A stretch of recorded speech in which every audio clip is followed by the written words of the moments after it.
بسم الله الرحمن الرحيم. الحمد لله الذي أنزل على عبده الكتاب ولم يجعل له عوجا قيما لينذر بأسا شديدا من لدنه ويبشر المؤمنين الذين يعملون الصالحات أن لهم أجرا حسنا ماكثين فيه أبدا وينذر الذين قالوا اتخذ الله ولدا ما لهم به من علم ولا لآبائهم كبرت كلمة تخرج من أفواههم إن يقولون إلا كذبا فلعلك باخع نفسك على آثارهم إن لم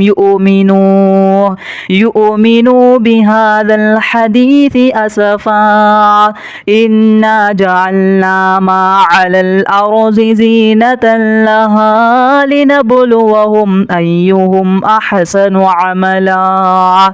وإنا لجاعلون ما عليها صعيدا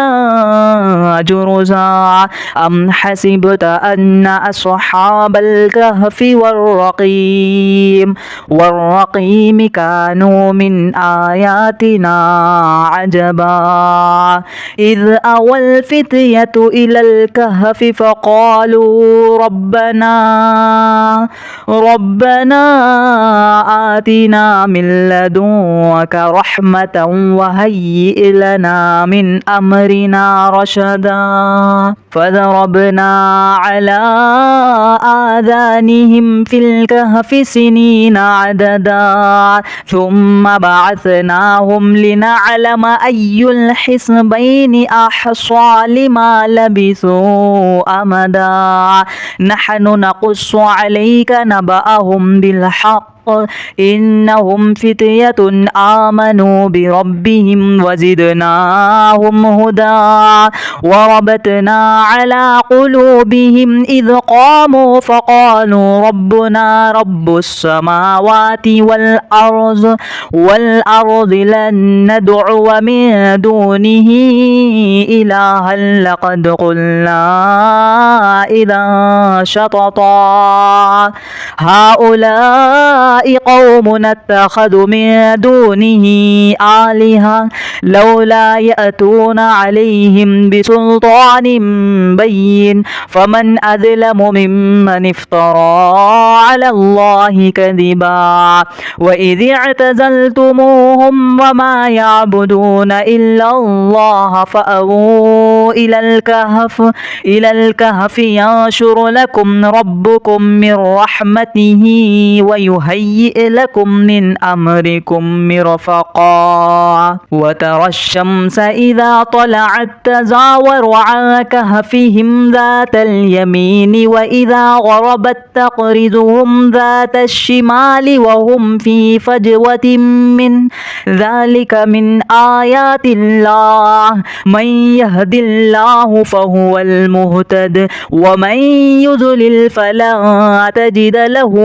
وليا مرشدا وتحسبهم أيقاظا وهم رقود ونقلبهم ذات اليمين وذات الشمال وكلبهم باسط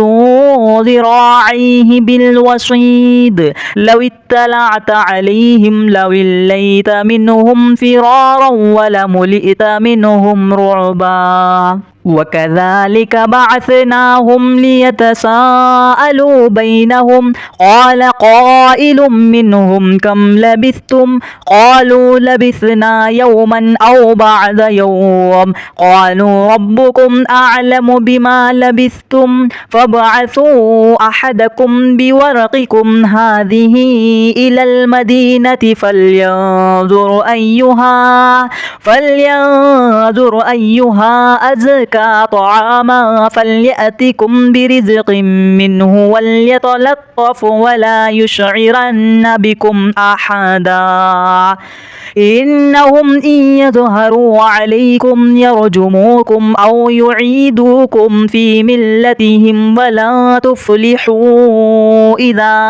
أبدا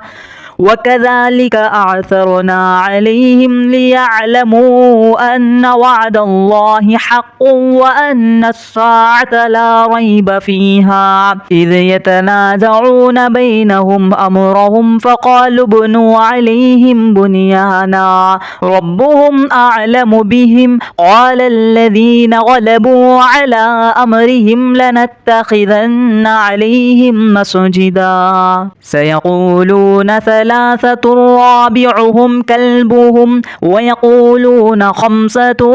سادسهم كلبهم رجما بالغيب ويقولون سبعة وثامنهم كلبهم قل ربي أعلم بعدتهم ما يعلمهم إلا قليل فلا تمار فيهم إلا مراء ظاهرا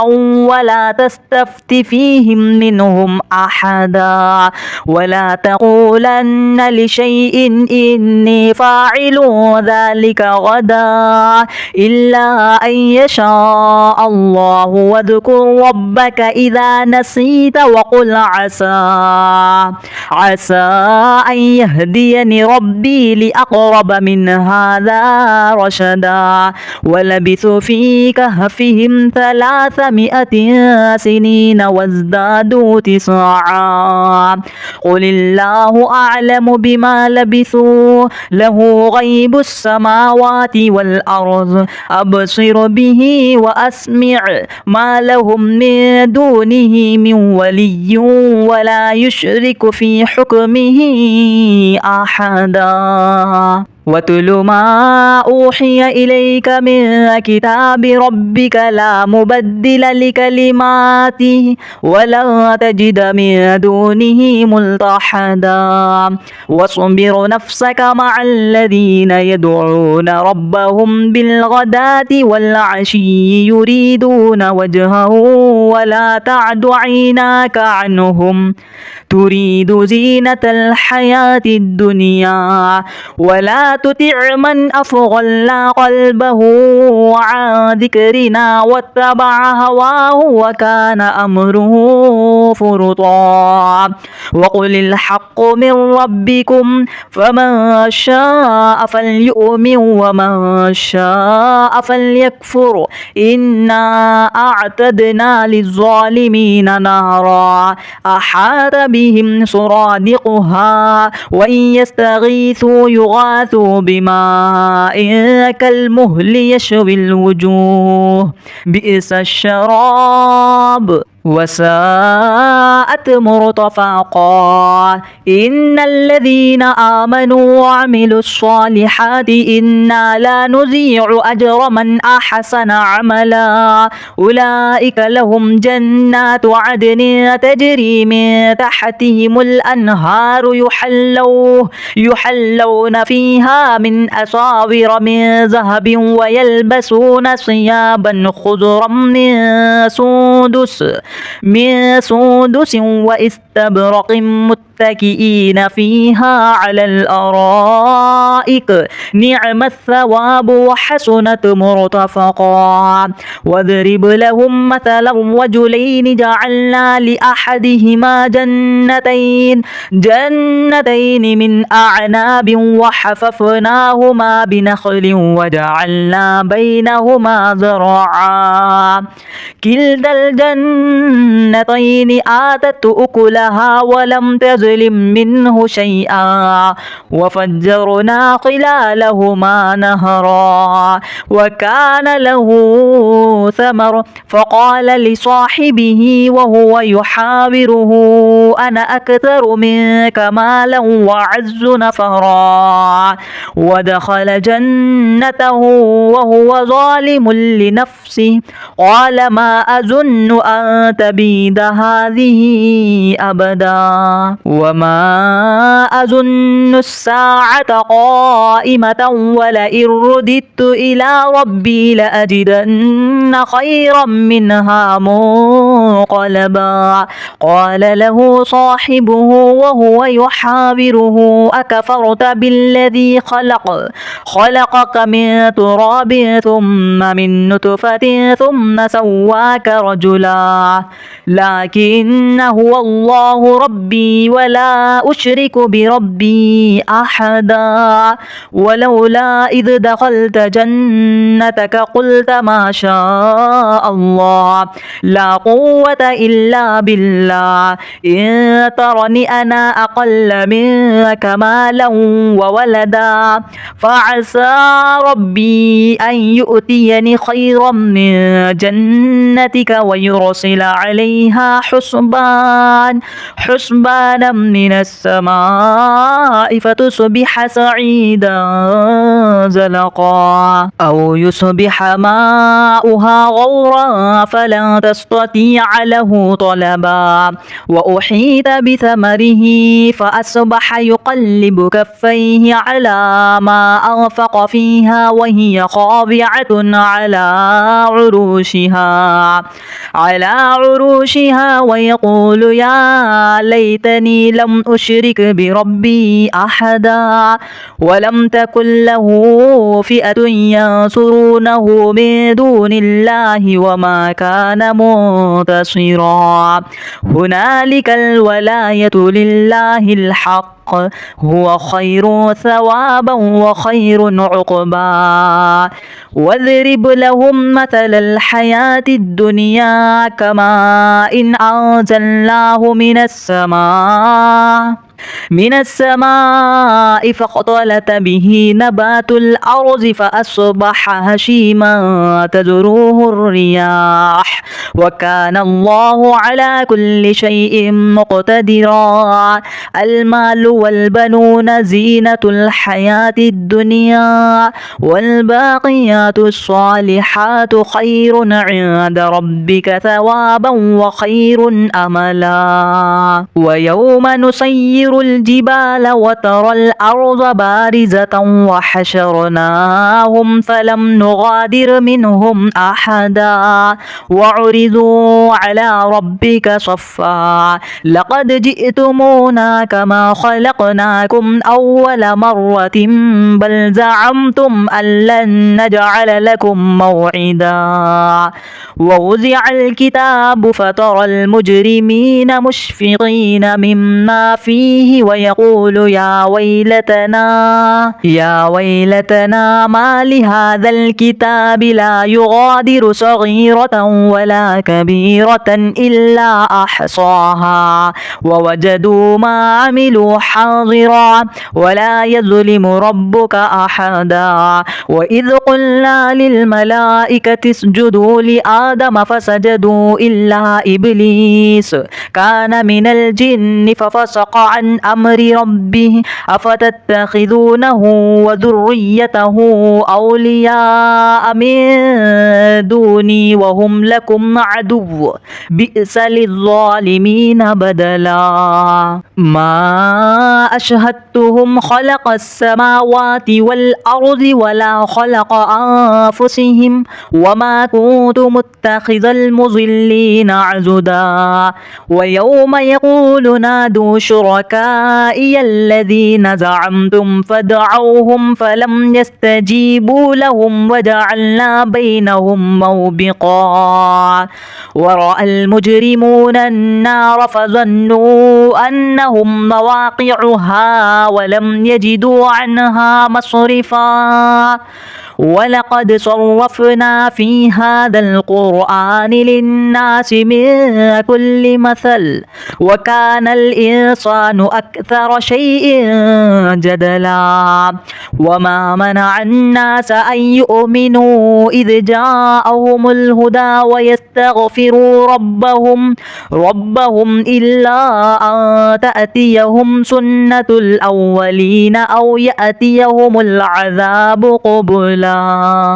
وما نرسل المرسلين إلا مبشرين ومنذرين ويجادل الذين كفروا بالباطل ليدحضوا به الحق واتخذوا آياتي وما أنذر هزوا ومن أظلم مما ذكر بآيات ربه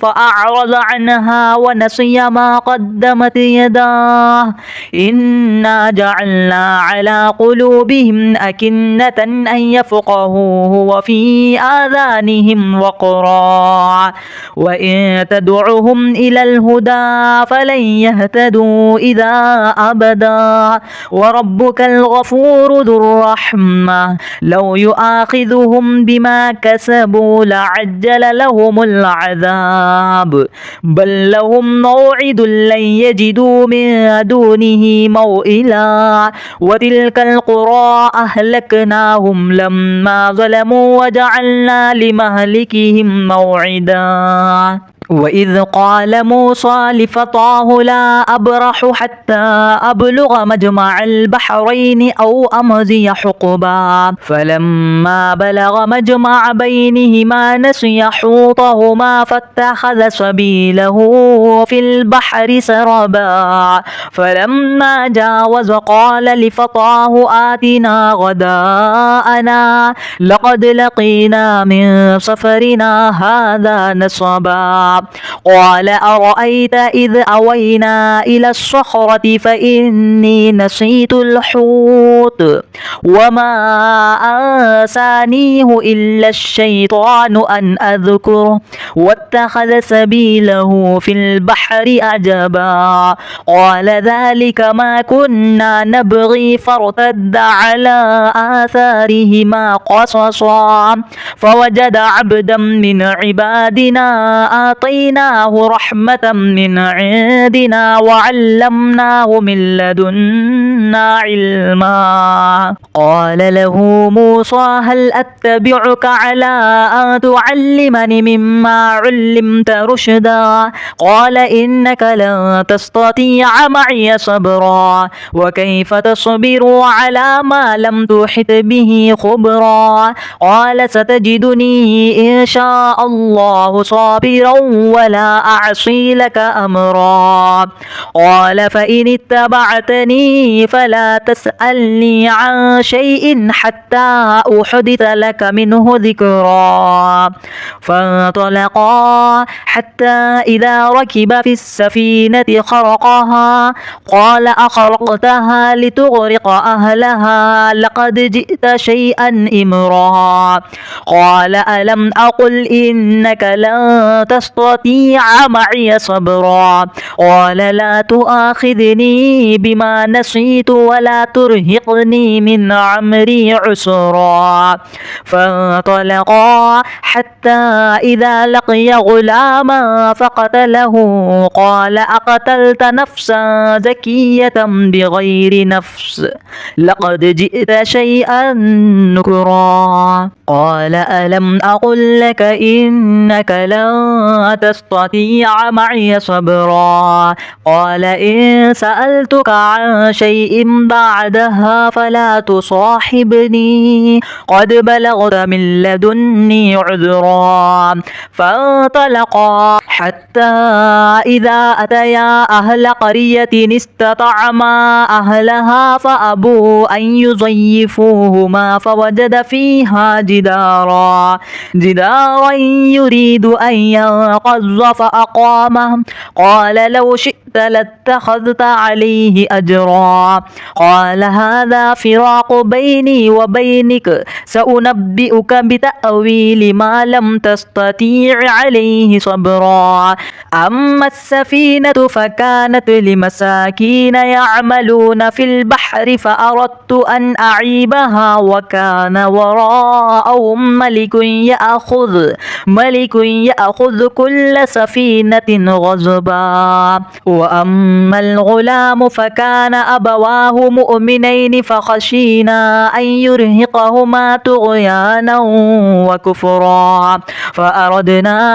أن يبدلهما ربهما خيرا منه زكاة وأقرب رحما. وأما الجدار فكان لغلامين يتيمين في المدينة وكان تحته كنز لهما وكان أبوهما صالحا فأراد ربك أن يبلغا أشدهما ويستخرجا كنزهما رحمة من ربك وما فعلته عن أمري ذلك تأويل ما لم تستطع عليه صبرا. ويسألونك عن ذي القرنين قل سأتلو عليكم منه ذكرا إنا مكنا له في الأرض وآتيناه من كل شيء سببا فأتبع سببا حتى إذا بلغ مغرب الشمس وجدها تغرب في عين حمئة ووجد عندها قوما قلنا يا ذا القرنين إما أن تعذب وإما أن تتخذ فيهم حسنا قال أما من ظلم فسوف نعذبه ثم يرد إلى ربه فيعذبه عذابا نكرا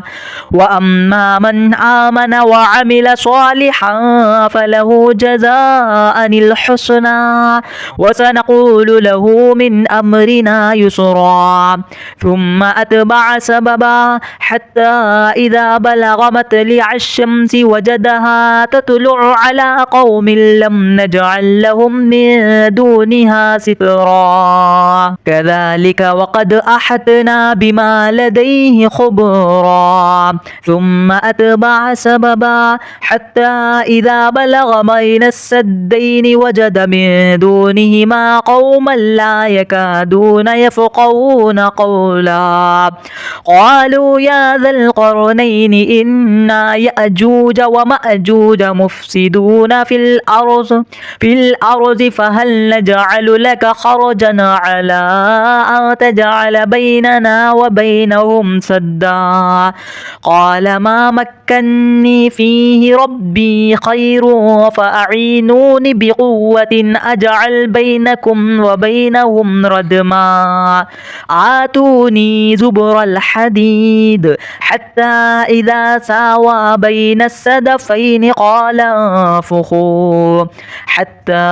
إذا جعله نارا قال آتوني أفرغ عليه قطرا فما استطاعوا أن يظهروه وما استطاعوا له نقبا قال هذا رحمة من ربي فإذا جاء وعد ربي جعله دكا وكان وعد ربي حقا وتركنا بعضهم يومئذ يموج في بعض ونفخ في الصور فجعلناهم جماعا وأعرضنا جهنم يومئذ للكافرين عرضا الذين كانت أعينهم في غطاء عن ذكري وكانوا لا يستطيعون سمعا أفحسب الذين كفروا أن يتخذوا عبادي من دوني أولياء إنا أعتدنا جهنم للكافرين نزلا قل هل ننبئكم بالأخسرين أعمالا الذين ضل سعيهم في الحياة الدنيا وهم يحسبون أنهم يحسنون صنعا أولئك الذين كفروا كفروا بآيات ربهم ولقائه فحبطت أعمالهم فلا نقيم لهم يوم القيامة وزنا كذلك جزاؤهم جهنم بما كفروا واتخذوا آياتي ورسلي هزوا إن الذين آمنوا وعملوا الصالحات كانت لهم جنات الفردوس نزلا خالدين فيها لا يبغون عنها حولا قل لو كان البحر مدادا لكلمات ربي لنفد البحر قبل أن تنفد كلمات ربي ولو جئنا بمثله مددا قل إنما أنا بشر مثلكم يوحى إلي أنما إلهكم إله واحد